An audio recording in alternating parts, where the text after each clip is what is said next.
Diceritakan di sebuah bar kuno dengan seorang lelaki tua yang menjaga sekaligus pemilik tempat itu. Malam itu ia kedatangan tamu seorang pria. Pria itu meminta tolong kepadanya untuk bisa bertemu dengan seseorang. Namun seperti yang lainnya yang datang ke sana, ia menolaknya. Setelah pria itu pergi, lalu ia pun membuat rekaman video untuk seseorang. Berikutnya di tempat lain. Kini kita diperlihatkan dengan seorang wanita dan temannya. Dan itulah tokoh utama kita. Namanya Jenny. Wanita langsing tinggi dengan rambut pirang. Sedangkan teman yang satunya bernama Maria. Kondisi ekonomi yang kekurangan menyebabkan tokoh utama kita Jenny kini harus pindah dari apartemennya dan berniat tinggal sementara di apartemennya Maria. Lalu tiba-tiba sebuah panggilan di handphonenya berbunyi. Orang di seberang telepon mengatakan bahwa ayahnya Jenny kini meninggal dunia. Tak berapa lama ia pun pergi menuju tempat ayahnya. Setelah sampai di sana, ia langsung melihat jasad ayahnya yang hangus terbakar. Dan ketika setelah itu ia hendak pergi, seseorang menghentikannya. Ternyata ia mengatakan bahwa ia adalah pengacara yang ditunjuk ayahnya sebelum ayahnya meninggal. Ia juga memberitahukan dan mengajak Jenny untuk melihat properti yang ditinggalkan ayahnya untuknya. Berupa sebuah bangunan megah dan kuno berumur 400 tahun di mana dulunya merupakan sebuah bar. Ia juga membawa Jenny masuk untuk melihat-lihat bagian dalam bangunan itu. Jenny juga pergi ke kamar mendiang ayahnya di mana sebelumnya ia jadikan kamar untuk dirinya. Setelah itu ia meminta pengacara itu untuk tidur di sana malam itu. Malamnya, ia mendapat telepon dari temannya yang bernama Maria bahwa ia akan menyusulnya ke sana karena khawatir dengannya. Dan ketika ia tertidur di lantai atas, tiba-tiba ia dibangunkan oleh jam beker yang berbunyi. Ia pun bangun lalu mengecek sekeliling dan turun ke bawah. Lalu ia pun tertarik ke sebuah lorong dengan banyak foto dahulu dan pintu yang terkunci. Dan tiba-tiba, ia merasakan di belakangnya ada seseorang. Ia pun berbalik dan mengeceknya. Dan benar saja, di sana ia melihat seorang pria yang di awal cerita kini kembali hadir di sana. Namun rupanya ia tidak berniat jahat. Ia mulai memperkenalkan dirinya sebagai Neil dan menceritakan maksud dan tujuannya datang ke sana. Seperti sebelumnya. Ternyata ia meminta tolong kepada Jenny untuk membawanya ke ruang bawah tanah untuk bertemu seseorang di sana. Ia juga memberikan Jenny uang yang banyak dan kalau Jenny merasa kurang ia bisa memberikannya lebih. Jenny yang kini memang kekurangan uang, ia pun mengambil uang itu. Namun karena memang ia belum memiliki kunci ruang bawah tadi. Ia pun meminta Neil untuk kembali besok malam. Merasa di sana sepertinya mendapatkan uang mudah, besoknya pun ia langsung pergi ke kantor pengacara ayahnya dan menandatangani kepemilikan properti tersebut. Sebelum pergi dari sana, pengacara itu juga memberikan sebuah kaset peninggalan ayahnya yang isinya berupa instruksi bagaimana mengelola tempat itu. Malamnya, ia pun hendak memeriksa kaset video yang ditinggalkan ayahnya ketika temannya Maria sampai di sana. Setelah menjelaskan apa yang ia alami pada Maria, tak berapa lama Neil pun datang tepat waktu sesuai yang dijanjikan. Dan kunci yang dimilikinya kini ia dan Maria pun langsung membawa Neil ke ruang bawah tanah. Setelah memasukinya, terlihat sebuah ruangan dengan sebuah kursi dan lampu di atasnya. Sedangkan di belakang kursi tersebut, sebuah lubang yang gelap dan dalam membuat bulu kuduk mereka merinding. Neil pun mendekati lubang itu dan memanggil seseorang di dalam sana. Lalu tiba-tiba sebuah tangan dilanjutkan sesosok tubuh dengan wajah tertutup keluar dari lubang itu dan membuat Jenny dan Maria ketakutan. Ia lalu berjalan mendekati Jenny. Dan tanpa diduga ia pun mematuhi perintah Jenny ketika ia menyuruhnya untuk berhenti dan duduk di kursi. Setelah itu Neil pun memberikan cincin istrinya kepadanya dan memintanya untuk memanggilnya. Sosok itu pun mengambil itu dan memakannya. Neil juga mengkikat kedua tangannya. Tak berapa lama sosok itu pun berteriak dan mulai bereaksi. Tangannya yang tadinya tua dan kotor kini berubah lembut dan halus. Setelah itu tahulah Neil bahwa kini istrinya pun sudah berada di depannya. Ia pun membuka penutup topeng sosok itu dan Begitu dibuka ternyata bukan sosok istrinya yang hadir melainkan sosok ibunya, di mana cincin itu adalah memang kepunyaannya yang Neil berikan kepada istrinya. Neil ingin mengembalikannya. Namun karena ibunya terlanjur mengenalinya, akhirnya ia pun berbicara padanya dan bertanya perihal kenapa ia bunuh diri. Mendengar ini ibunya pun menangis dan tiba-tiba saja dari lubang di belakang mereka, seperti tumpahan air tiba-tiba saja masuk. Sosok ibunya Neil pun berubah.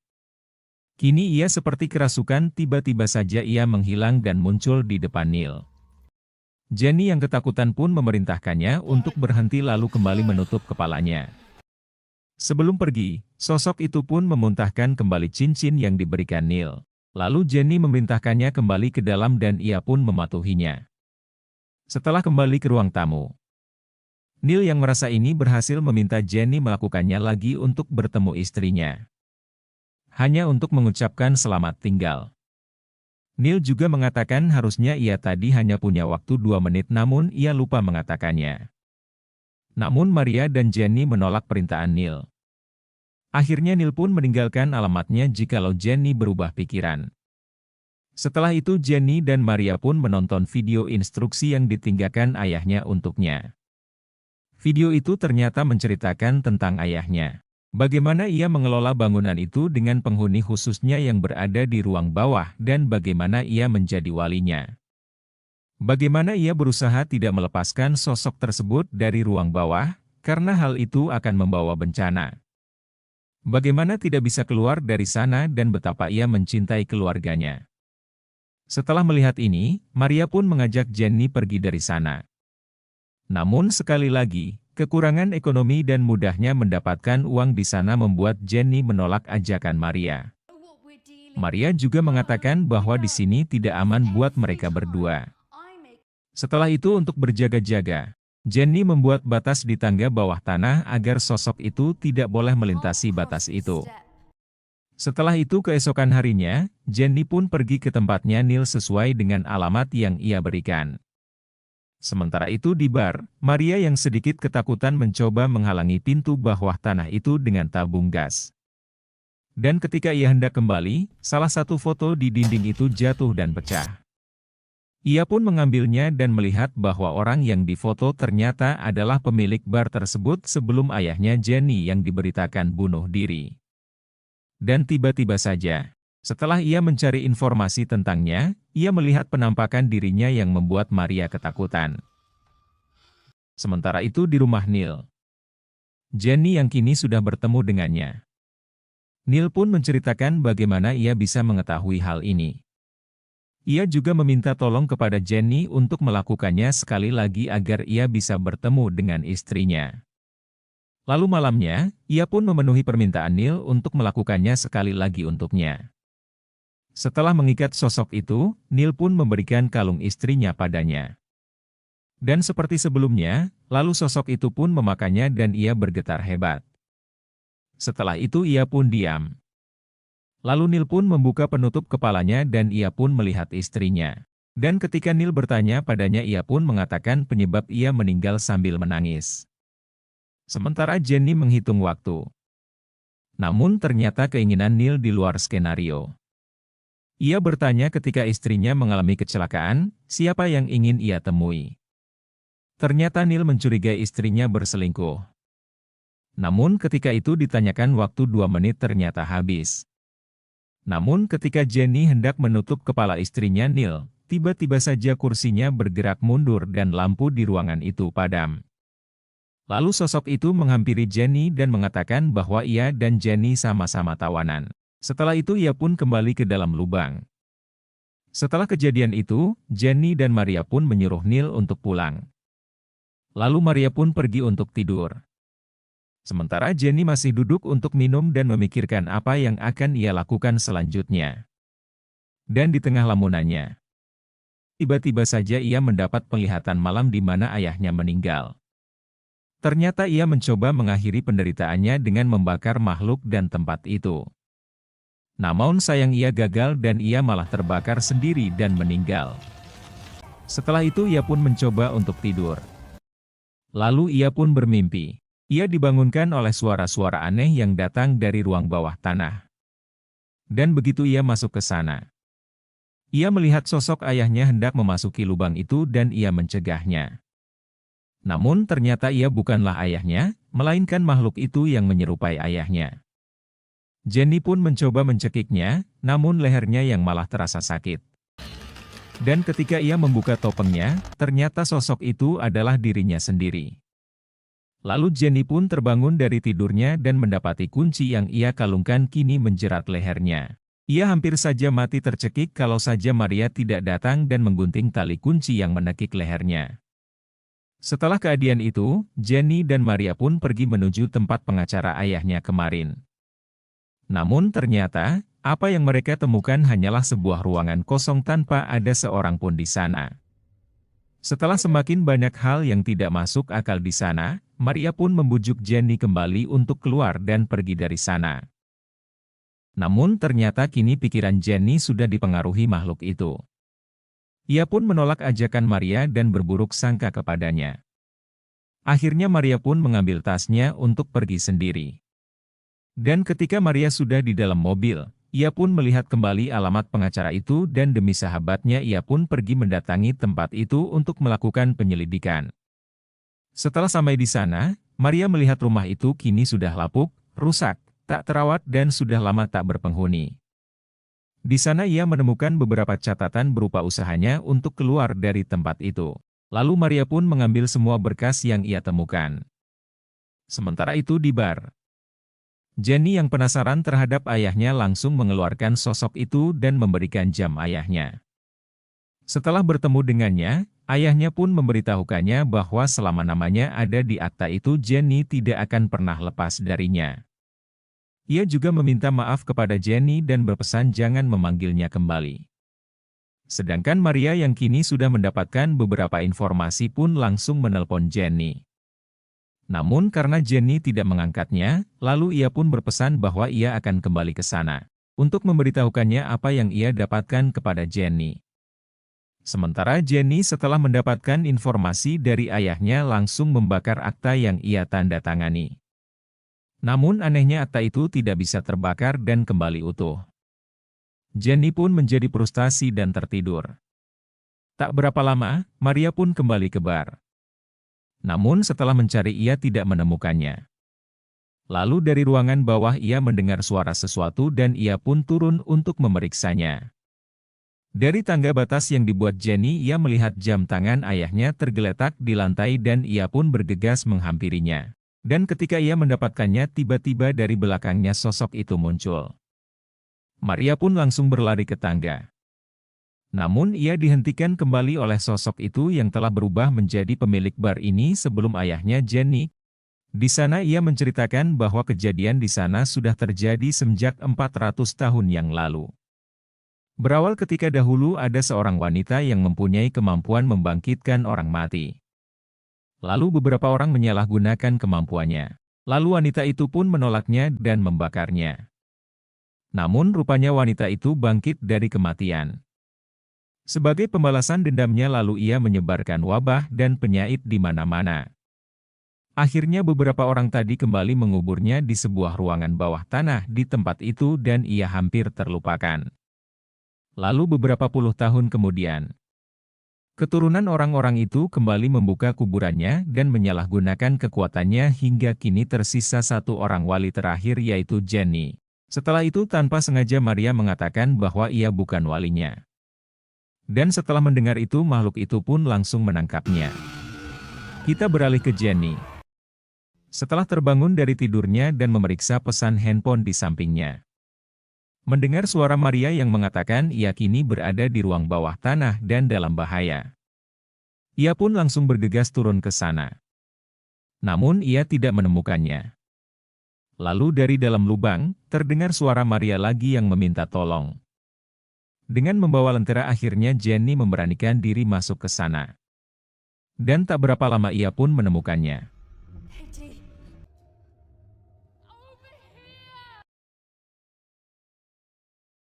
Setelah itu Jenny pun membawa Maria keluar dari sana. Namun baru beberapa langkah tanpa sengaja ia menubruk sebuah guci dan tanpa disengaja ia juga melihat tubuh Maria yang sudah meninggal dan terbaring kaku di sana. Setelah itu Jenny menyadari bahwa sosok Maria tadi adalah sosok penunggu gua itu yang menyerupai Maria. Ia juga lalu melihat sosok asli dari makhluk itu yang kini merayap di dinding dan mulai mendekatinya. Spontan Jenny pun berlari secepat mungkin keluar dari sana. Begitu ia keluar secara tiba-tiba Neil datang dan membantunya keluar dari ruang bawah tanah itu. Setelah sampai di bar, Jenny pun menyesal tidak dapat menyelamatkan Maria. Setelah itu Neil memberi vitamin kepada Jenny agar ia tidak kecapean. Setelah itu Jenny berniat menyegel tempat itu. Namun entah kenapa tiba-tiba kepalanya menjadi pusing. Lalu Neil menyuruh Jenny beristirahat. Beberapa jam kemudian Jenny pun terbangun dan mendengar seseorang berbicara di ruang bawah. Setelah didekati dan mendengarkan dari balik dinding, ternyata Neil berada di sana dengan sosok itu. Ternyata Neil menginginkan menjadi walinya, bahkan menulis namanya di akta itu. Namun namanya tiba-tiba hilang dengan sendirinya. Neil ternyata ingin kembali menemui istrinya yang sudah meninggal. Lalu sosok itu pun mengabulkannya. Neil kembali bertemu dengan istrinya. Mereka pun berbincang-bincang dan tiba-tiba saja. Istrinya Neil yang merupakan perwujudan sosok itu pun mempengaruhi Neil untuk membunuh Jenny agar mereka bisa terus bersama. Setelah itu Neil pun mengejar Jenny. Jenny pun berusaha melarikan diri dari kejaran Neil. Ia lalu memanjat atap gedung itu namun Neil tetap mengikutinya. Dan ketika ia hendak turun dari atap dengan menggunakan tangga, Neil langsung memegang kedua tangannya dan menjatuhkannya. Jenny pun tewas. Setelah itu Neil pun membawa tubuh Jenny ke ruang bawah tanah di mana sosok itu berada. Dan setelah itu Neil meletakkan handphonenya Jenny dan menyuruh makhluk itu memanggil Jenny untuk memindah tangankan walinya pada dirinya. Namun rupanya harapannya di luar dugaan. Setelah sosok itu berubah menjadi Jenny dan melihat Jenny sudah mati. Kini ia malah berterima kasih kepada Neil. Karena dengan kematian wali terakhirnya dan Neil memanggilnya kembali. Kini ia dan walinya dapat bersatu. Lalu tiba-tiba lampu di sana pun mati, Neil kemudian terseret ke dekat lubang. Dari samping kanan tiba-tiba sosok menyerupai ibunya muncul dan mematahkan kedua tangannya. Setelah itu sosok istrinya juga muncul dan membenturkan kepala Neil ke lantai. Dan terakhir sosok Jenny pun datang dengan membawa kursi dan menghantamkannya ke kepala Neil. Neil pun tewas.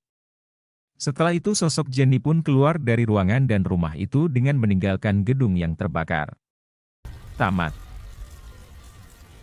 Nah itulah alur film ini. Seru bukan? Semoga alur film yang admin bawakan kali ini bisa menghibur dan mengisi waktu luang Anda. Pesan dari cerita ini adalah, janganlah menghalalkan segala cara dan mengambil jalan pintas demi mendapatkan apa yang kita inginkan. Bersabarlah dan berdoalah. Niscaya kalau Tuhan memang berkehendak pasti waktunya akan datang. Tetap semangat, sampai jumpa dan wassalam.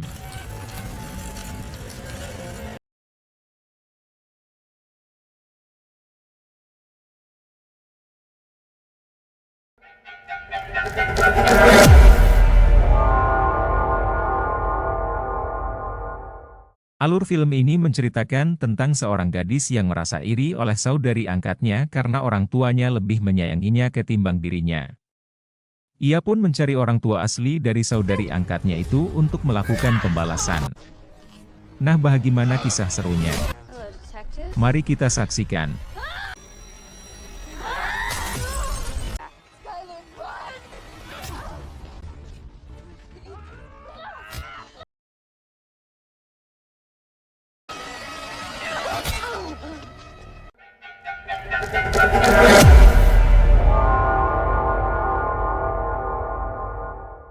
Diceritakan di sebuah rumah sakit terlihat seorang wanita muda tengah menjalani proses melahirkan.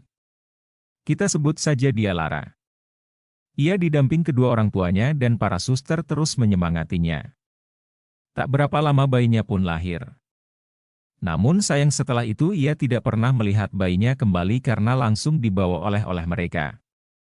20 tahun kemudian. Di sebuah rumah dengan sebuah keluarga yang harmonis. Lara kini hidup dengan suaminya yang kita sebut saja Tom dan putrinya yang kita sebut saja Sarah. Mereka tampak bahagia. Ketika mereka selesai sarapan, tiba-tiba bel pintu mereka berbunyi. Lalu Lara pun bangun untuk melihatnya. Setelah dibuka, ia melihat seorang gadis cantik berusia 20-an sedang berdiri di teras. Dan setelah ditanyakan ternyata ia mencari seseorang di daerah situ. Namun karena Lara tidak mengenalnya, gadis itu pun pergi. Setelah kembali ke dalam, suaminya pun menanyakan siapa yang datang. Lalu Lara pun mengatakan tentang gadis itu dan apa yang dicarinya. Keesokan harinya, ketika suaminya dan putrinya telah pergi, gadis yang kemarin ternyata kembali lagi. Dan begitu Lara melihatnya, ia kembali mengatakan bahwa ia tidak mengenal orang yang gadis itu cari. Namun jawaban dari gadis itu membuat Lara syok. Karena kini ia mengatakan bahwa ia sebenarnya mencarinya. Mencari ibu kandungnya. Dan ia adalah Lara. Setelah itu Lara membawanya masuk berbincang lebih jauh. Gadis itu bernama Bri. Gadis itu lalu bercerita bagaimana ia bisa menemukan Lara. Lara sangat terharu dan meneteskan air mata. Lara juga meminta Bri untuk bertemu keluarganya. Sebelum Bri pulang, Lara pun memeluknya seperti anak kandungnya sendiri. Setelah Bri pulang di hari yang sama, Lara juga kedatangan 2 polisi ke rumahnya. Mereka membawa kabar duka tentang meninggalnya orang tua Lara. Para polisi itu juga meminta informasi kepada Lara kemungkinan orang tuanya punya musuh atau tidak. Karena dari hasil pemeriksaan ada kemungkinan kedua orang tuanya mungkin dibunuh. Namun karena Lara semenjak 20 tahun lalu jarang bertemu mereka, ia pun tidak bisa memberikan informasi apa-apa. Setelah itu polisi pun pergi dengan meninggalkan kartu nama mereka. Hari berikutnya, Lara dan keluarganya pun bersiap untuk bertemu Bri. Dan tak berapa lama bel pintu pun berbunyi. Ternyata benar Bri sudah berdiri di teras mereka. Lalu Lara pun membawa Bri kepada suami dan putrinya. Setelah bercakap-cakap, lalu Lara dan suaminya pun meminta Bri untuk menginap di rumah mereka malam itu. Sepertinya Bri gadis yang baik. Ia mengajari Sarah cara memakai cat kuku seperti dirinya. Sarah pun sepertinya senang dengan kehadiran Bri di sana. Setelah itu mereka juga makan bersama seperti layaknya sebuah keluarga yang harmonis. Karena mobil Sarah sedang di bengkel, Bri juga mengajukan diri untuk menjemput Sarah di sekolah besok ketika Lara dan suaminya tidak bisa menjemputnya. Keesokan harinya, seperti janjinya, Bri pun datang ke sekolah Sarah untuk menjemputnya pulang. Begitu sampai di sana ia melihat Sarah yang sedang dibully teman-temannya. Lalu Bri pun memberikan pelajaran kepada salah seorang dari mereka dan memperingatkannya untuk tidak mengganggu Sarah lagi. Malamnya, Lara dan Tom sedikit berdebat tentang Bri. Lara yang menginginkan merawat Bri seperti anak kandungnya sedikit ditolak oleh Tom. Mengingat mereka belum mencari latar belakang siapa sebenarnya Bri. Jadi untuk sementara waktu mereka tetap akan menerimanya sampai mereka mendapatkan bukti bahwa Bri benar-benar anak kandung Lara. Keesokan harinya, setelah Tom berolahraga, ia kedatangan tamu seorang pria yang mengatakan bahwa putrinya telah diganggu oleh Sarah. Lalu Tom pun memanggil Sarah, istrinya dan Bri. Setelah melalui percakapan ternyata Bri membela Sarah yang mengatakan bahwa putri pria itu yang salah karena sering membuli Sarah. Bri juga meminta maaf kalau pak yang ia lakukan berlebihan. Namun itu semua untuk melindungi Sarah. Setelah mendengarkan cerita Bri, pria itu pun pergi dengan malu. Lara pun berterima kasih kepada Bri karena telah melindungi Bri. Untuk merayakan kembalinya Bri, Tom dan Lara pun mengundang beberapa teman dan karyawannya untuk hadir pada acara makan-makan besok di rumahnya. Salah seorang karyawan Tom yang memang ahli dalam mencari data orang pun mencoba mencari tahu tentang Bri tanpa sepengetahuan Tom. Hari yang direncanakan pun tiba. Beberapa teman Sarah dan teman-temannya pun kini sudah tiba. Termasuk karyawannya Tom yang tempo hari mencari data tentang Bri. Dan ketika ia mengambilkan beberapa minuman untuk Tom dan temannya, ia kebetulan berpapasan dengan Bri. Lalu ia mengatakan kepada Bri bahwa ia mengetahui kebohongan yang sedang dilakukan Bri.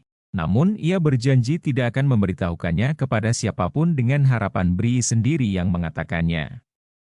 Setelah itu wajah manis Bri pun menghilang digantikan dengan wajah serius dan kemarahan. Dan ketika karyawannya Tom itu buang air kecil, Bri pun menghampirinya dengan membawa batu dan membunuhnya. Setelah itu Bri mencuci tangannya yang berdarah untuk menghilangkan bukti.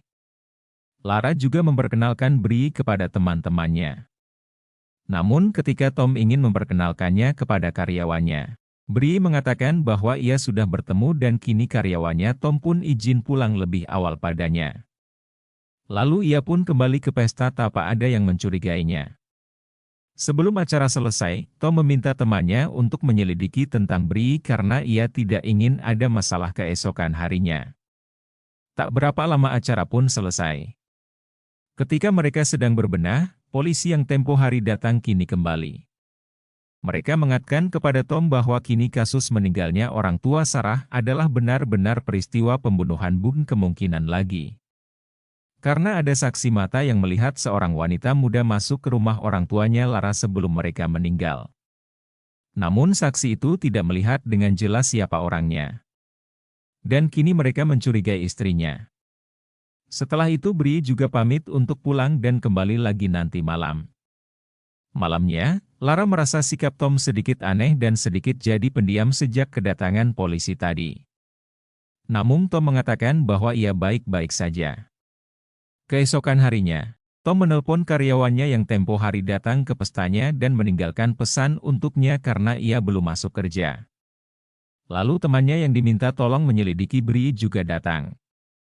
Namun seperti yang dikatakan Bri, ternyata data yang ia temukan, semuanya sesuai dengan apa yang dikatakan Bri. Sedangkan di rumahnya, kini Sarah dan Bri sedang berbincang secara tak sengaja Sarah menemukan sebuah cincin bertuliskan neneknya di tasnya Bri ketika Bri sedang berada di kamar mandi. Lalu Sarah pun merasakan ada sesuatu yang tidak beres. Hari berikutnya, Lara yang merasa sudah sangat dekat dengan Bri. Ia kini meminta pendapat Tom dan Sarah untuk membuat satu kamar yang kosong di rumah mereka untuk dijadikan kamarnya Bri. Namun sepertinya mereka kurang setuju dengan itu. Lalu malamnya, Sarah mencari lewat internet alamatnya Bri. Keesokan harinya, ia pun pergi ke sana sendiri. Setelah sampai di sana ia mengetuk rumahnya dan mendapati seorang ibu yang ramah membukakan pintu untuknya. Setelah mengatakan maksudnya ia pun dipersilahkan masuk. Sementara itu salah satu detektif yang kemarin masih curiga dengan Sarah kembali ke rumah Sarah untuk mencari bukti. Lalu ia pun mulai menggeledah tempat itu. Kini kita kembali ke Sarah. Setelah bertemu orang tua Bri, ia lalu menceritakan tentang Bri yang datang ke keluarganya dan kini menjadi kakaknya. Namun ternyata mereka tidak tahu kalau Bri kini sudah bertemu ibu kandungnya. Di tempat lain, setelah menggeledah, akhirnya detektif itu pun menemukan mayat karyawannya Tom yang tempo hari dibunuh Bri. Namun ketika ia menelpon temannya untuk meminta bantuan, Bri datang dengan membawa pisau dan menikamnya.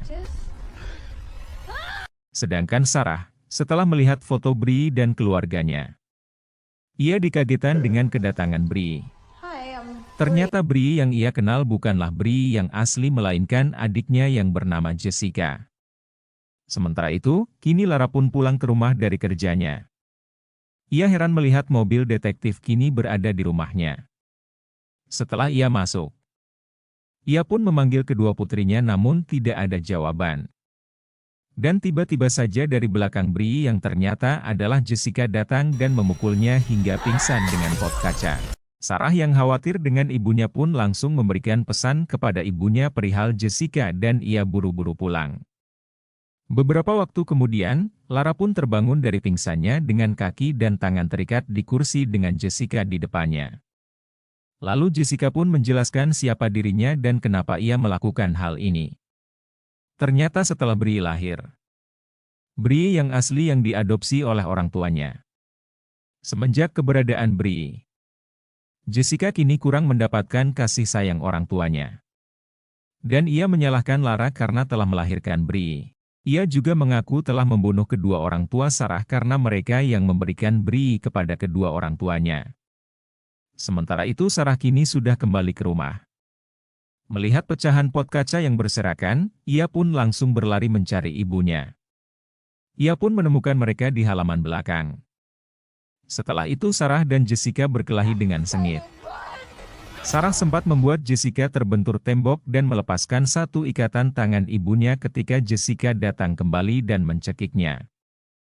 Untung saja Lara bisa segera melepaskan ikatannya dan membantu Sarah dengan memukul Jessica hingga pingsan. Setelah itu Tom dan detektif lainnya datang. Akhirnya mereka bertiga pun selamat dan Jessica kini ditangkap dan dimasukkan ke rumah sakit jiwa. Kemudian Sarah pun mendapat perawatan di rumah sakit.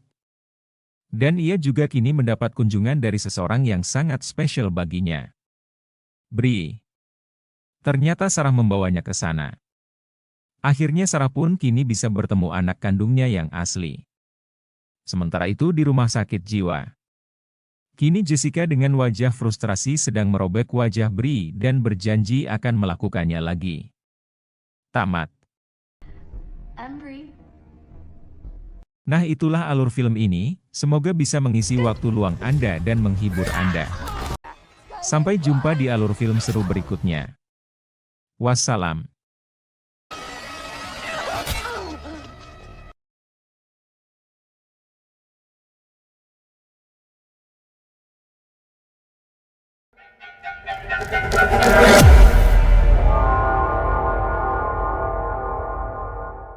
Halo teman-teman semua, berjumpa kembali dengan admin.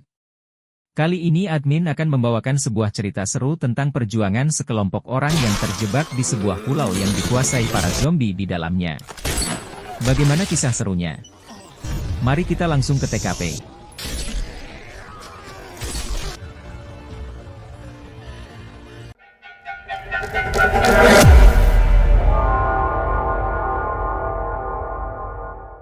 Setelah umat manusia memenangkan perang melawan gerombolan zombie, yang menyebabkan 2 miliar kematian, sekelompok zombie yang tersisa disimpan di sebuah pulau, di mana mereka diburu untuk olahraga oleh wisatawan di fasilitas mewah bernama resort. Para tamu termasuk pasangan muda Louis dan Melanie, yang ingin mengatasi masalah psikologis Melanie yang disebabkan oleh perang zombie, Archer, seorang veteran yang pendiam, Jack dan Alfie, gamer video remaja, dan Sadie, yang mantan tunangannya mencampakkannya sebelum pernikahan mereka. Setelah pemberangkatan tiba, mereka pun menaiki kapal boat menuju resort yang lokasinya berada di sebuah pulau di tengah lautan. Setibanya di pulau itu, mereka menaiki beberapa mobil jeep yang mengantarkan mereka ke resort. Setibanya di sana mereka langsung diantarkan ke kamar mereka masing-masing untuk beristirahat. Kemudian tak berapa lama tim resort juga menyiapkan tempat latihan menembak untuk para tamunya termasuk Melanie dan Louis. Setelah itu mereka semua diundang ke acara inti malam itu yaitu sebuah pesta yang akan dihadiri oleh pemilik resort tersebut yang bernama Valerie. Ketika kelompok tersebut bertemu dengan pemilik resort yang menghadirkan salah satu zombie di sana, para tamu undangan pun bersorak girang. Namun di tengah ramainya acara itu, seorang wanita yang bernama Sadie tiba-tiba pergi dan menyelinap masuk ke ruang kendali utama dan meretas mainframe dan memasukkan virus di sana. Namun ketika ia selesai dan keluar dari sana, Archer yang kebetulan yang tak jauh dari sana melihat Sadie yang keluar dari ruang kendali. Keesokan harinya, para insinyur dan teknisi pengendali sistem pusat tiba-tiba saja mengalami gangguan di sistem mereka. Namun karena takut kehilangan pekerjaan karena keamanan sistem yang tiba-tiba saja dapat dibobol, mereka berupaya tetap diam tentang masalah tersebut sambil mencoba memperbaiki sistem. Sementara itu para wisatawan dan tamu undangan pun bersiap pergi ke acara inti di resort ini, dan setelah bertemu para pemandu mereka, para tamu meninggalkan resort untuk berburu zombie dengan kembali menggunakan jeep. Namun di ruang kendali, sesaat setelah keberangkatan para wisatawan itu, Valerie melihat sistem pengendali keamanan mereka kini mengalami gangguan. Lalu ia pun memerintahkan mereka untuk memperbaikinya segera. Sedangkan para wisatawan, setelah melakukan perjalanan tak berapa lama mereka pun tiba di tempat perburuan para zombie. Mereka lalu dibagi ke dalam dua lokasi yang berbeda. Sementara kelompoknya Melanie pergi ke sebuah dataran rendah dengan para zombie di sana, sedangkan kelompok lainnya pergi berburu zombie di sebuah lokasi bangunan terbengkalai. Kelompok kedua yang tiba lebih dulu pun langsung beraksi dengan menembaki zombie dari jarak dekat namun aman. Hal ini dikarenakan para zombie itu terikat oleh sistem keamanan pengendali pusat. Para wisatawan pun menikmatinya. Begitu pula di lokasi lainnya. Kelompoknya Melanie yang kini sudah tiba di lokasi dan mengambil masing-masing senjata mereka, kini menembaki para zombie. Dan di antara mereka ternyata Archer lebih mahir dalam menghabisi para zombie tersebut ketimbang yang lainnya. Sementara itu di pusat kendali, Valerie yang khawatir dengan sistem keamanan mereka memerintahkan anak buahnya untuk segera memperbaikinya. Setelah perburuan hari pertama selesai, kini Nevin pemandu kelompoknya Melanie pun membawa mereka ke sebuah lembah yang telah dipersiapkan untuk berkemah dan bermalam. Ketika mereka tidak bisa tidur, Melanie dan Sadie mendiskusikan etika membunuh zombie untuk olahraga, dan Sadie mengatakan dia yakin hal itu akan mengurangi hambatan untuk menyakiti makhluk hidup. Setelah beberapa kali terjadi kegagalan sistem dan tidak bisa membereskannya, para bawahan Valerie pun melaporkannya. Dan ketika mereka sedang berdebat, tiba-tiba saja sistem mereka menjadi kacau dan kini keamanan resor menjadi offline. Hal ini membuat para zombie terlepas dari kandang berpagar mereka. Tak hanya di lokasi perburuan, kini pusat kendali resor pun diserang para zombie yang dikurung di sana. Kini semua lokasi resor pun diserang oleh para zombie. Termasuk pusat kendali di mana Valerie berada. Untung saja ia dapat kabur dan mengunci diri di ruangannya. Dan setelah itu kini sistem yang bernama Brainstorm pun aktif secara otomatis. Di mana artinya beberapa jam dari sekarang tempat itu akan dihancurkan. Sementara itu di perkemahan, para tamu di luar resor dalam safari tidak menyadari apa yang terjadi. Melanie dan Sadie yang kebetulan malam itu belum bisa tidur mengobrol bersama sampai akhirnya mereka melihat salah satu zombie yang sekarang sudah bebas menyerang mereka. Melanie pun langsung membangunkan mereka. Lalu tak berapa lama yang lainnya pun berdatangan dan akhirnya mereka pun mencoba menembaki mereka untuk bertahan. Namun sayang salah seorang dari mereka yang bernama Alfie terbunuh oleh para zombie itu. Keesokan paginya setelah mengetahui mobil yang mereka kendarai mogok, mereka pun pergi ke arah dermaga dengan berjalan kaki mengikuti peta petunjuk yang dibawa Nevin. Nevin juga memberitahu mereka bahwa seluruh pulau akan dibom dalam beberapa jam. Dan sebagai upaya satu-satunya harapan mereka adalah melarikan diri ke dermaga sebelum tempat ini benar-benar dihancurkan. Archer memimpin mereka berjalan kaki menuju dermaga. Saat mereka melewati pos pemeriksaan keamanan mereka dihadang para zombie yang berada di sana, Nevin digigit dan terinfeksi. Louis pun membunuh Nevin dengan tembakan di kepala.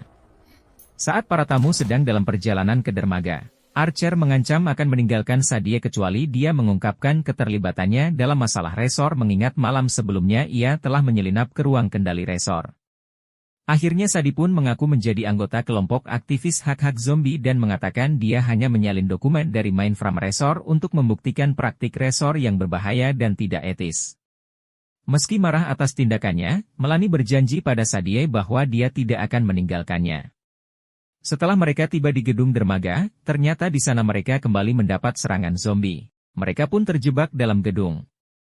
Archer, Melanie, dan Louis memilih satu arah, sedangkan Jack dan Sadie memilih arah lain. Sadie digigit dan mengorbankan dirinya untuk memberikan Jack waktu untuk melarikan diri. Sebelum dia meninggal, dia memberinya bukti.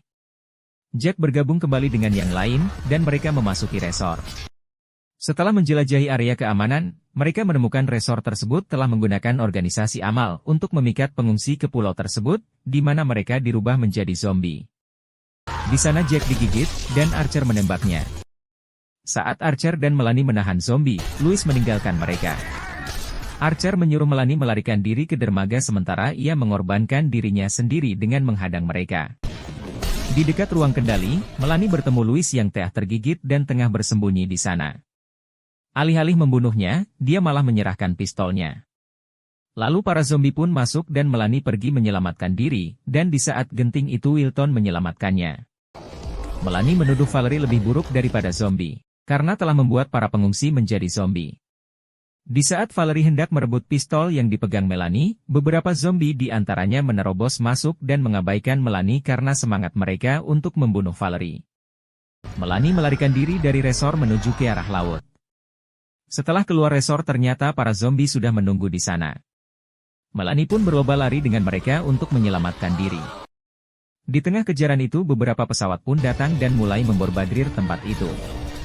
Melanie pun selamat dengan melompat ke laut saat pengeboman dimulai. Setelah diselamatkan, dia mengungkapkan sejauh mana kejahatan resor tersebut ke media. Archer yang diketahui juga melarikan diri dan selamat, kini mengawasinya di televisi. Melanie mengatakan bahwa ketika memenangkan perang, masyarakat kehilangan rasa kemanusiaannya. Setelah Melanie memperingatkan akan adanya perang zombie baru, program berita beralih ke siaran langsung yang menampilkan zombie menyerang orang-orang di pantai. Tamat. Nah, itulah alur film ini. Seru bukan? Semoga alur film yang admin bawakan kali ini dapat menghibur dan mengisi waktu luang Anda. Mohon bantuan like, komen dan subscribe-nya. Sampai jumpa. Wassalam.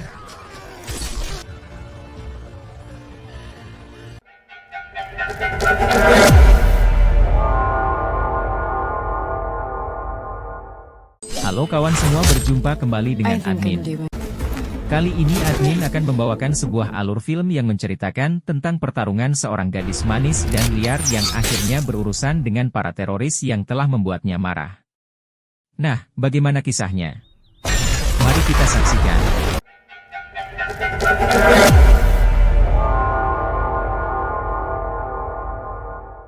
Film ini diawali dengan memperlihatkan seorang gadis muda yatim piatu bernama Sarah berumur 16 tahun, menginginkan kehidupan yang bebas dan tak diatur. Bersama anjingnya yang bernama Diego, mereka mempunyai segudang prestasi. Di antaranya, 3 kali kabur dari panti asuhan, tukang manipulasi, tukang tipu, tukang bobol, dan juga hal buruk lainnya yang membuatnya dianggap tak hidup wajar. Namun 2 tahun terakhir setelah sekian lama berpindah-pindah tempat, kini ia menetap di sebuah rumah dan mencoba hidup normal dengan seorang wanita tua pemilik rumah yang kini dianggap sebagai neneknya.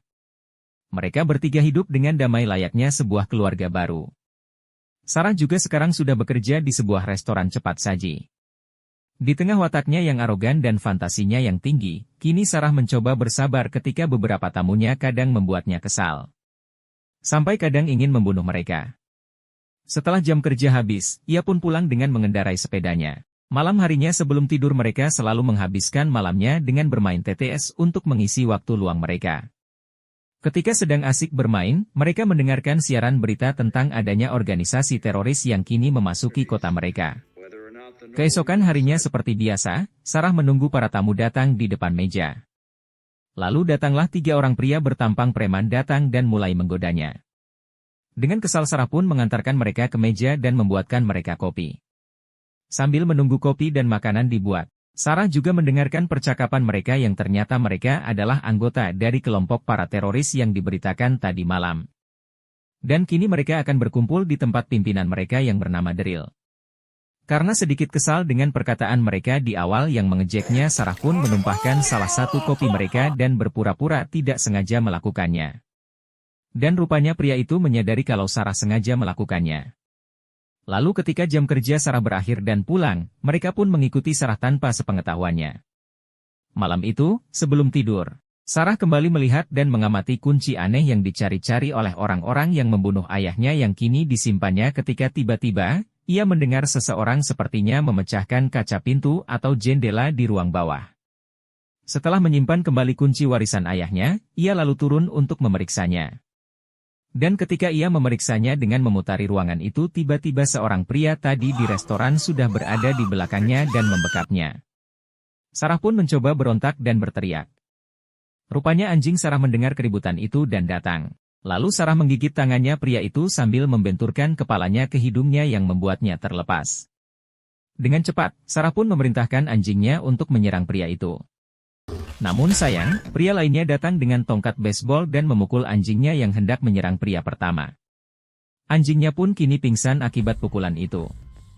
Sarah juga ditodong pistol ketika hendak mendekatinya.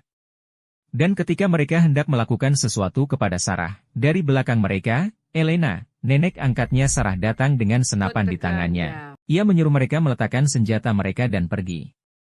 Namun sayang ternyata pria pertama tadi mengambil pistol yang ia sembunyikan di balik bajunya dan langsung menembak Elena. Elena pun jatuh dan langsung meninggal.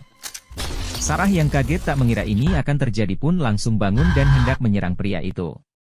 Namun ia dengan mudah dilumpuhkan olehnya dengan dibenturkan ke tembok dan pingsan.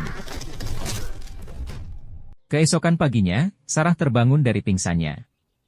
Lalu ia menghampiri jasad Elena yang masih terbaring kaku di lantai dengan mata masih terbuka. Setelah itu ia ingat anjingnya yang tadi malam juga dipukul namun kini hilang entah kemana. Sementara itu, para pria itu kini sudah sampai di tempat pimpinan mereka. Pria yang menembak Elena pun memperingatkan teman-temannya untuk tidak membicarakan hal ini nanti. Sedangkan di rumah Elena, Sarah yang kini telah menguburkan jasadnya, kini bersiap untuk membalas dendam. Ia pun segera mempersiapkan diri untuk itu. Setelah semuanya dipastikan siap, ia pun lalu pergi mencari rumah dengan pemilik yang bernama Daryl. Karena seperti pembicaraan di restoran kemarin mereka memang berencana berkumpul di sana. Di kota kecil itu, hanya ada 2 orang pemilik rumah bernama Daryl. Jadi tidak sulit bagi Sarah untuk menemukan mereka. Setelah menemukan rumah Daryl pertama, Sarah langsung mengetuk dan menemukan seorang wanita paruh baya membukakan pintu untuknya. Sarah sangat kaget melihatnya karena wanita ini, walaupun bernafas dengan menggunakan tabung oksigen ia malah merokok dengan santai. Sepertinya wanita ini bukanlah Daryl yang ia cari. Lalu ia pun bergegas pergi ke rumah Daryl kedua. Dilihat dari tempat dan lokasinya, serta bendera yang berkibar di sampingnya dengan logo ular, Sarah meyakini inilah tempat yang ia cari. Sementara itu di rumah yang diawasi Sarah, ketiga pria itu disertai 2 pria lainnya kini sedang berdoa di sekitar meja makan sebelum acara makan dimulai. Rupanya Daryl sendiri memimpin doa untuk mereka. Dan ketika mereka sedang asik makan, Sarah pun mulai mengendap-endap dan masuk ke kamarnya Daryl. Di sana ia melihat patung yang akan menjadi target para teroris itu. Senator Hernandez, seorang senator anti-teroris yang akan datang ke kota itu beberapa hari lagi. Selain itu ia juga mengambil gambar rencana Daryl. Sedangkan Daryl yang mengetahui ada hal yang tidak beres dengan 3 pria itu langsung mengajak salah seorang di antara mereka ke ruangannya. Sarah yang menyadari kedatangan Daryl pun langsung bersembunyi di bawah sofa. Setelah itu Daryl pun menunjukkan sesuatu kepadanya berupa daftar lengkap jaringan teroris di berbagai negara lewat flash disk yang ia dapat dari pimpinan pusat. Pria itu pun kaget dengan begitu banyak anggota mereka. Setelah itu mereka pun kembali ke dalam meninggalkan flash disk yang masih tertancap di laptopnya. Sarah yang melihat ini pun langsung melihat isi flash disknya Daryl dan kaget melihat data nama-nama jaringan teroris yang tak terhitung jumlahnya. Lalu tekadnya untuk menghabisi para bajingan ini pun semakin menyala. Lantas ia mengambil flash disknya dan pergi menuju gudang di seberang rumahnya Daryl. Dan begitu ia sampai di lantai atas gudang itu, ia melihat persenjataan lengkap yang kemungkinan akan mereka gunakan. Ia pun tersenyum penuh siasat. Sementara itu di kediaman Daryl, kini mereka pun tengah bersulang untuk apa yang sedang mereka rencanakan. Namun tiba-tiba, bel pintu depan rumah berbunyi menandakan seseorang yang datang. Namun ketika Daryl membukakan pintu tak seorang pun di sana, ia hanya menemukan sebuah handphone bertuliskan Sarah. Akhirnya dengan sedikit kebohongan pria yang menembak Elena pun menceritakan perihal Sarah dan anjingnya kepada Daryl, ia juga berniat menyelesaikan sendiri masalahnya dengan Sarah. Setelah itu, ia pun pergi keluar mencari Sarah. Sarah yang melihatnya keluar langsung memancingnya menjauh dan membawanya ke tempat di mana ia sudah mempersiapkan jebakan untuknya. Dan tanpa curiga akhirnya pria itu pun mengikutinya dan jatuh ke dalam lubang perangkap Sarah. Sementara itu di rumah Daryl, kini mereka menghibur diri dengan bermain musik sambil menunggu teman mereka kembali. Dan begitu permainan lagu mereka selesai, sebuah ketukan kembali terdengar di pintu. Daryl pun langsung berdiri dari tempat duduknya dan menuju pintu. Dan begitu pintu dibuka, terdengar teriakan teman mereka yang tadi mencari Sarah lalu diikuti dengan suara ledakan. Boom! Mendengar ini, semua orang yang berada di dalam rumah pun keluar. Melihat salah satu kepala teman mereka yang hancur, salah satu dari mereka pun langsung mual dan muntah. Daryl yang mengetahui ada yang tidak beres dengan orang-orang barunya langsung menodongkan pistol pada mereka. Akhirnya mereka berdua pun mengatakan apa yang sebenarnya terjadi. Namun tanpa sengaja Daryl juga mengungkapkan siapa mereka kepada salah seorang di antara mereka yang sebenarnya tidak mengerti tentang organisasi mereka ini. Lalu ia pun hendak pergi, dan setelah dibujuk tetap mau pergi, Daryl pun menghabisinya. Temannya Daryl yang mulai kesal dengan Sarah pun kini pergi keluar dengan membawa senjata. Sarah juga memberitahukan Daryl kalau ia menembak anjingnya maka ia akan kehilangan flash disk berisi data jaringan terorisnya. Setelah itu Sarah memanah temannya Daryl yang hendak mencari Sarah. Setelah itu Sarah pun menunjukkan dirinya dan memancing temannya Daryl mengikutinya ke gudang senjata. Sementara itu, orang baru yang tersisa yang bergabung dengan Daryl pun kabur melarikan diri setelah berpura-pura hendak pergi menangkap Sarah. Sementara itu di gudang senjata, rekannya Daryl yang hendak menangkap Sarah pun kini merangkak pergi ketika ia kehabisan oksigen dan peluru. Setelah Sarah melemparkan gas air mata kepadanya. Setelah itu Sarah pun langsung menghabisinya tanpa ampun. Dan tanpa disadari oleh Sarah, Daryl yang kini melihatnya langsung menembakkan senjata biusnya ke arah Sarah yang membuatnya jatuh dan pingsan. Entah berapa lama ia tak sadarkan diri, dan kini ia sudah terbangun dengan tangan dan kaki terikat pada sebuah kursi dengan Daryl kini di hadapannya. Dan tak berapa lama, Daryl pertama, perempuan yang tempo hari pernah bertemu Sarah juga datang ke sana. Ternyata mereka berdua adalah ibu dan anak dan bergabung dalam komplotan yang sama. Setelah itu mereka berdua berusaha untuk membujuk Sarah menyerahkan flash disk yang ia ambil dengan berbagai cara termasuk mengancamnya dengan akan menyakiti anjingnya. Setelah dirasa mengulur waktu berhasil dan Sarah kini sudah bisa melepaskan salah satu ikatan tangannya, ia pun langsung menendang Daryl dan menyemprotkan cairan beruang ke mata Daryl yang membuatnya kesakitan dan pergi ke kamar mandi. Kini menyisakan ibunya Daryl yang kemudian mengeluarkan pistol dari tasnya dan hendak menembak anjingnya. Melihat ini dengan cepat Sarah mengambil pisaunya yang tergeletak di meja dan melemparkannya tepat ke kepala ibunya Daryl. Mendengar sepertinya ibunya dalam masalah, Daryl keluar dari kamar mandi dan marah ketika melihat ibunya kini sudah tergeletak di lantai. Ia pun lalu mengejar Sarah yang berlari ke dalam hutan. Sarah terus berlari menuju ke tempat di mana jebakan terakhir berada. Daryl yang sudah terlanjur emosi pun akhirnya terjebak oleh jebakan Sarah dan akhirnya ia pun tewas. Setelah itu Sarah kembali ke rumah Daryl dan membebaskan anjingnya. 24 jam kemudian, Sarah kini berada di kantor CIA. Setelah menunggu cukup lama, akhirnya seorang agen CIA pun muncul dan menemuinya. Sambil menyodorkan flash disk yang Sarah bawa ia mengatakan bahwa ini adalah daftar nama-nama teroris berbahaya yang paling dicari di Amerika.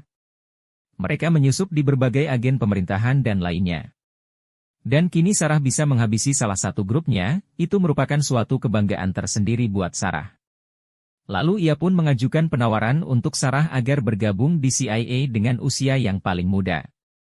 Dan ikut memberantas para teroris itu. Dan tentu saja Sarah pun setuju.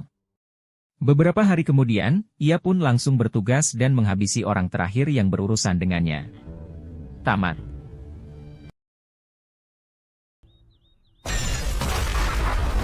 Nah itulah alur film ini. Seru bukan?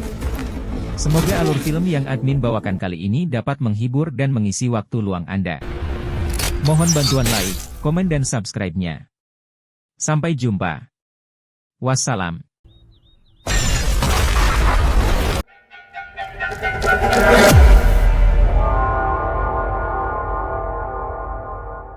Halo teman-teman semua, berjumpa kembali dengan admin. Kali ini admin akan membawakan sebuah cerita film tentang pertarungan yang sangat sengit antara dua psikopat. Yang satu dari alam mimpi dan satu di alam nyata. Lalu, bagaimana jika mereka berdua bertemu dan saling membunuh? Nah, untuk kisah selanjutnya mari kita ke TKP.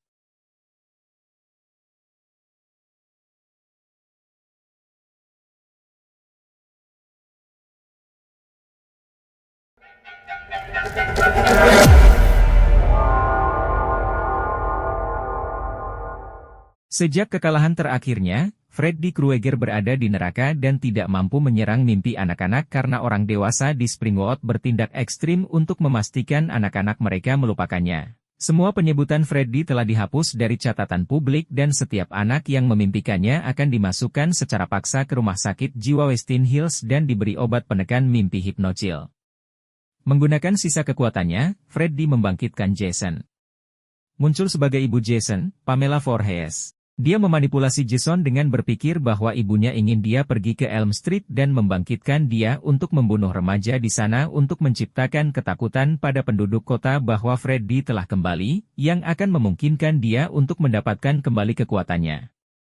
Lalu adegan berpindah ke sebuah perumahan di Jalan Elm Street. Sarah, tokoh utama kita, kini sedang menginap bersama Gaby di rumahnya Kia. Mereka saling bersenda gurau bersama.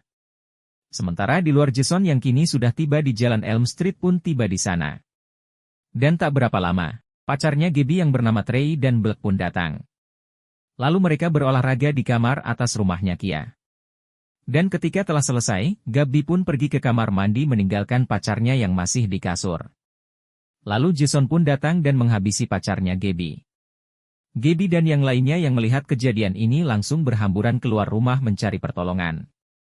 Secara kebetulan mereka melihat sebuah mobil polisi lalu memberhentikannya. Tak berapa lama para polisi pun kini tiba di lokasi kejadian. Salah seorang polisi yang menyangkut pautkan kejadian ini dengan nama Freddy pun dimarahi atasannya karena nama itu kini dilarang di sana. Namun sekilas Sarah mendengarnya.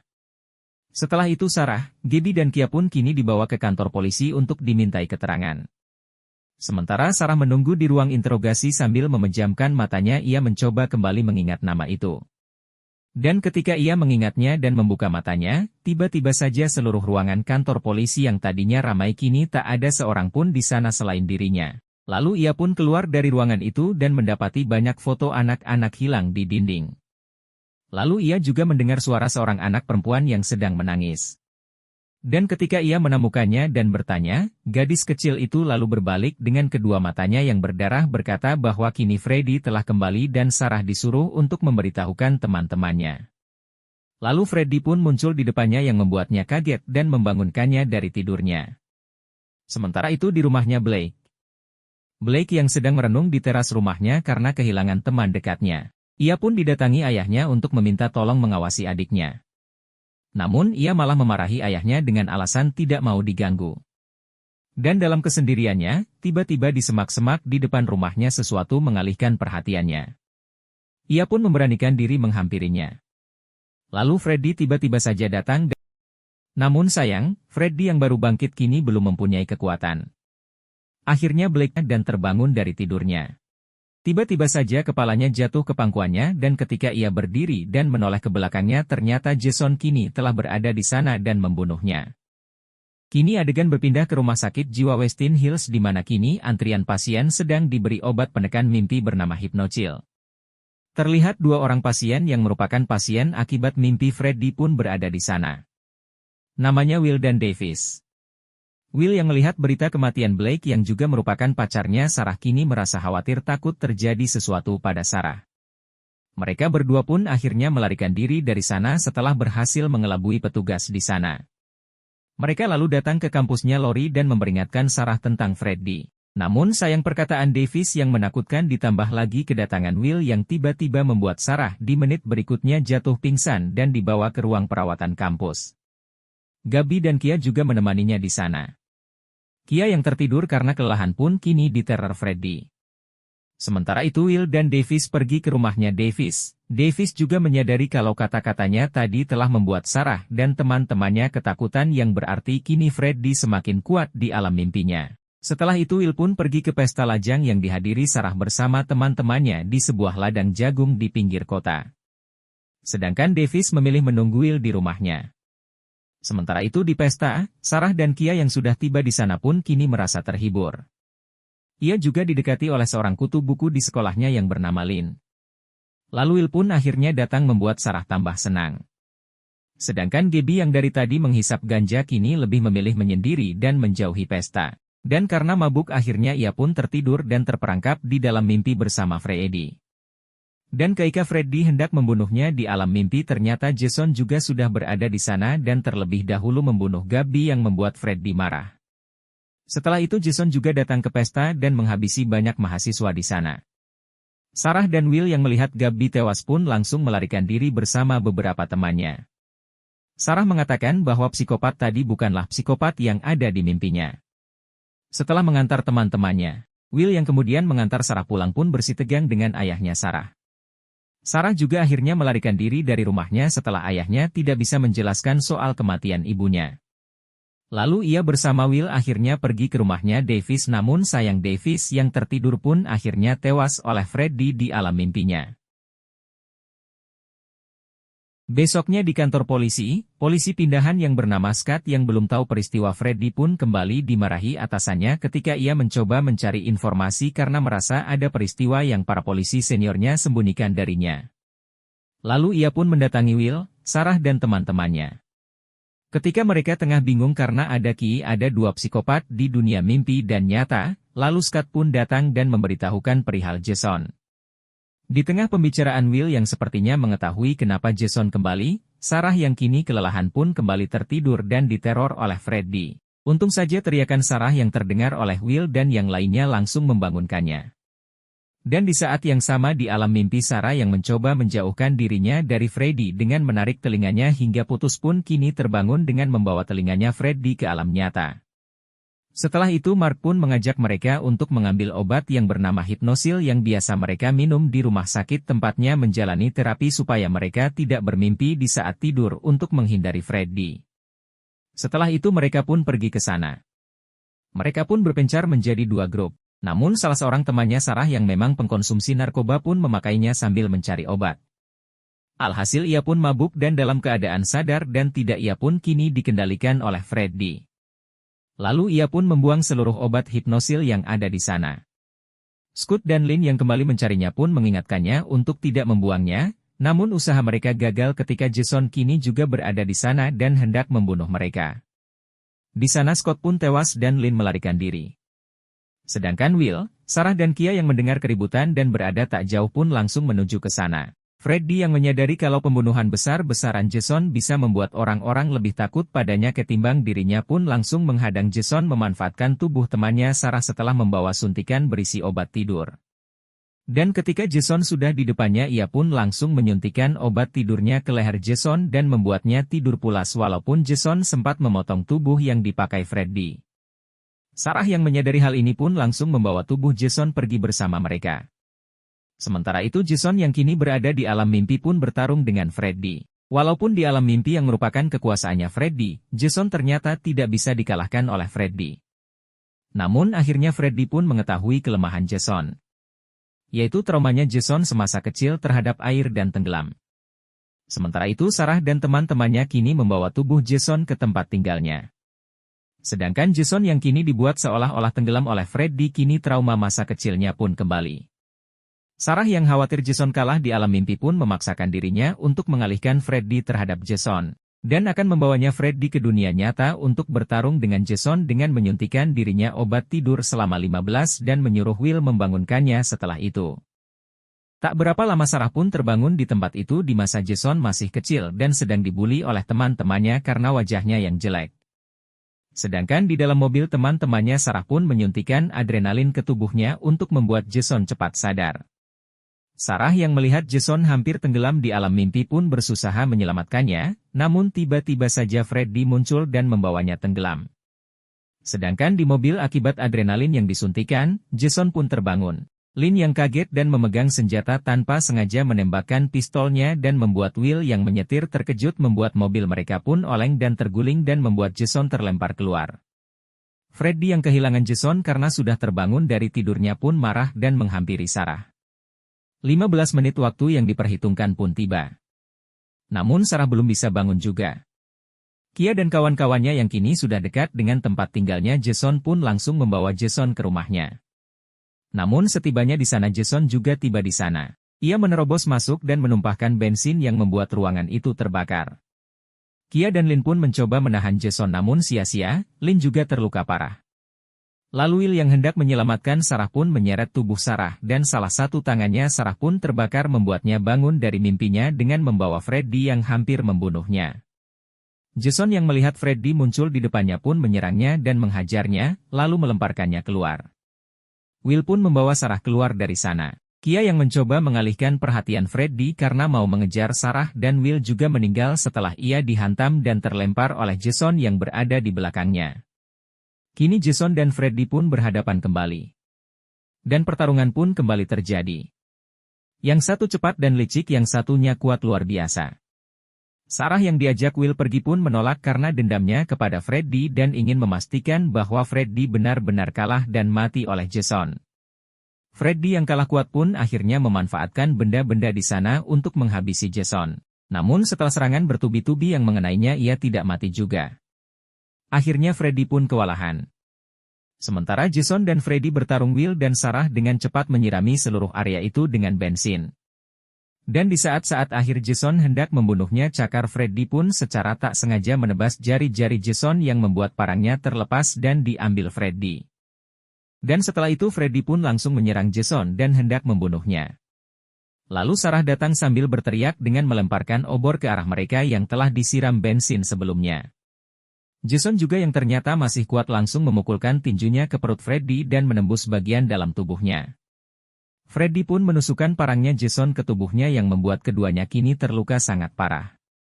Dan setelah itu tempat itu pun meledak.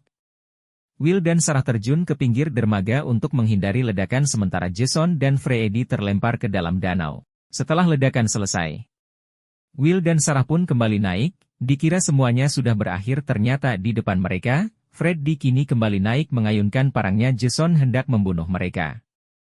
Namun tiba-tiba, Jason juga naik kembali dan menusukkan cakarnya Freddy ke tubuhnya dan membuat Freddy kesakitan dan menjatuhkan parangnya. Sarah yang melihat Freddy yang kini tak berdaya pun langsung mengambil parangnya Jason dan memenggal kepala Freddy hingga terlempar ke dalam danau. Setelah itu Jason juga tenggelam, lalu Will dan Sarah pun meninggalkan tempat itu dengan selamat. Keesokan paginya, Jason muncul dari danau sambil memegang parang dan kepala Freddy. Freddy mengedipkan mata dan tawanya terdengar di latar belakang, membuat pemenangnya menjadi ambigu. Tamat. Nah, itulah alur film cerita ini. Terima kasih telah mampir di channel admin. Semoga alur film ini dapat menghibur Anda dan mengisi waktu luang Anda. Dan mohon bantuan sedekahnya untuk admin dengan cara like, komen, subscribe. Terima kasih dan sampai jumpa di cerita seru lainnya. Wassalam.